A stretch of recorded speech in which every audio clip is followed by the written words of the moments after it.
Actually, hindi yung role specifically yung gusto ko. Kaya ako hiningi yung project.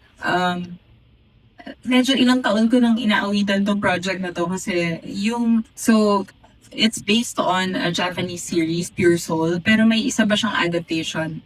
So, may Korean version siya na inadapt ni Son Ye-jin. And may time na sobrang gusto ko si Son Ye-jin. Lahat ng palabas na pinapanood ko. So, noong 2004 o 2005, naglabas sila ng Korean versions. Ang ganda-ganda ni Son Ye-jin dun sa movie. Mukha siyang maamo na kawawa. Tapos, sa dulo sa umpisa kasi maangas yung character ni Son Ye-jin.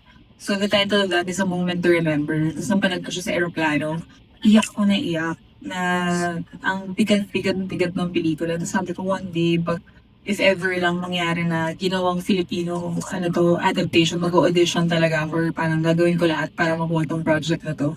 Tapos, ayun, nagkatotoo nga, parang na-announce sa Philippines na gagawin siyang Filipino movie. Pero binigay ko na kasi siya sa ibang mga artista.